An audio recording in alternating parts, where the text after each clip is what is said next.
بس رمضان کی سب سے بڑی تیاری کیا ہے کہ اپنے دلوں کو صاف کر لو پہلے سے، کہ جس دل میں نفرت ہو، بغض ہو، کسی کے لیے غصہ ہو، کسی کے لیے کیا کیا جذبے ہوں، دل صاف کرنا۔ ہمارے گھروں میں روزانہ جھاڑو ہوتا ہے، یہاں مدرسے میں روزانہ صفائی ہوتی کہ نہیں ہوتی؟ چونکہ دنیا کی اصل گندگی ہے تو جھاڑو ہاتھ سے نہیں چھوٹ سکتا۔ حرم شریف میں دیکھا کیسے چاروں طرف خدام پھر رہے ہوتے ہیں برش لے کر، تو دل پہ غبار ایسے آتا ہے جیسے صحن میں غبار آتا ہے، دل پہ گندگی ایسے آتی ہے جیسے صحن میں آتی ہے۔ تو ہم نے نظام بنایا ہوا ہے، لوگ مقرر ہیں وہ روزانہ جھاڑو دیتے ہیں۔ تمہارا دل ایک آنگن ہے، ایک صحن ہے، اس میں بغض، نفرت، حسد، پتہ نہیں کیا کیا گندگیاں آئیں گی اور آتی رہیں گی۔ بچوں ایک کام کرو، جھاڑو پکڑ لو، صاف کرو۔ یا اللہ معاملہ تجھ سے کرنا ہے، لوگوں سے نہیں۔ کسی نے برا کہا، کسی نے غیبت کی، کسی نے گالی دی، کسی نے دھکا دیا، کسی نے حق مارا، کسی نے کچھ کیا، یا اللہ تیرے سپرد میں نے اپنے دل کو سب سے صاف کیا، میں نے اپنے دل کو سب سے صاف کیا۔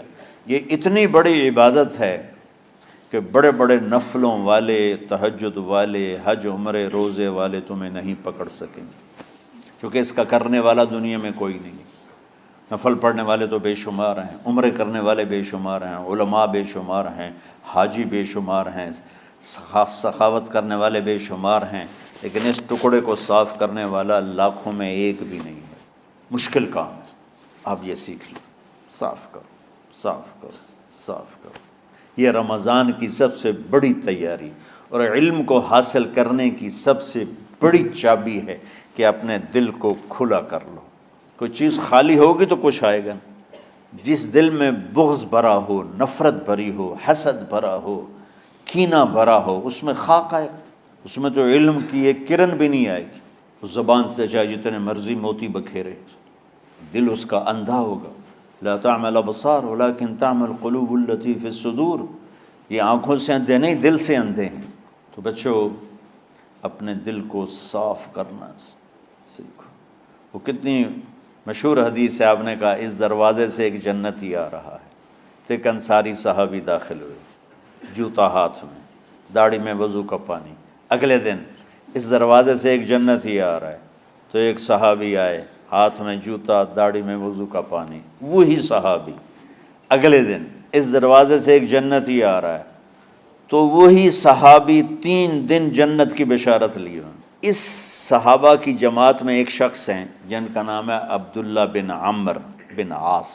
ان سے بڑا عبادت گزار صحابہ میں کوئی نہیں تھا، نہ سابقین میں نہ متاخرین میں، نہ پہلوں میں نہ بعد والوں میں۔ ان کی عبادت کیا تھی؟ ساری رات جاگنا، سارے دن کا روزہ، اور ایک ختم قرآن صبح سے شام تک۔ اتنی اللہ نے طاقت دی تھی۔ پھر وہی غلوب والی بات آ گئی، ایکسٹریم ہونے والی بات آ گئی۔ ان کی شادی والی رات حجلہ عروسی میں داخل ہو رہے ہیں، دلہن کے کمرے میں داخل ہو رہے ہیں، اور مصلی بچھا کے اللہ اکبر، اور دیر نفل تے نفل، دیر نفل تے نفل۔ تو ان کی بیگم نے دیکھا تو وہ بھی خیر کا زمانہ تھا، انہوں نے بھی وضو کیا اور پیچھے مصلی بچھا کے وہ بھی فجر تک نفل پڑھتے رہے۔ صبح ہوئی تو حضرت عمرو بن عاص رضی اللہ عنہ نے پوچھا، بیٹی رات کیسی گزری؟ کہا جی ماشاءاللہ آپ کے بیٹے تو بڑے عبادت گزار ہیں، ساری رات نفلوں میں ہی گزری۔ تو وہ ان کو شکایت کر دی۔ حضرت عمرو بن عاص کو اتنا غصہ چڑھا، بیٹے کو تو کچھ نہیں کہا، کتنی حکمت کی بات ہے، سیدھے گئے اللہ کے نبی کے پاس، یا رسول اللہ یہ عبداللہ دیکھیں کیسا نادان ہے، اس کی شادی کی ساری رات نفل پڑھتا رہا۔ تو آپ کہتے ہیں ماشاءاللہ ماشاءاللہ کتنی بڑی بات، نفلوں میں گزر گئی، رات بھی نفلوں میں گزر گئی۔ تو آپ نے حضرت عبداللہ بن عمرو کو بلا کے ڈانٹا کہ تو نے مہینے میں 3 دن روزے رکھنے ہیں، بس اس سے زیادہ نہیں رکھنے، اور ہفتے میں 1 قرآن ختم کر۔ کہا یا رسول اللہ میرے اندر طاقت زیادہ ہے۔ پھر اچھا 15 دن روزے رکھنے، کہ نہیں میرے اندر طاقت زیادہ ہے۔ آپ اس کو تھوڑا تھوڑا کر کے گھٹاتے رہے، اور وہ ہر دفعہ نہیں یا رسول اللہ میرے اندر طاقت زیادہ ہے۔ تو آخر میں آپ نے کہا اچھا چلو صوم داؤدی پہ آ جاؤ، ایک دن روزہ رکھو، ایک دن افطار کرو، اور 3 دن سے پہلے قرآن ختم نہیں کرنا۔ تو آپ نے اس کو پیچھے کیا۔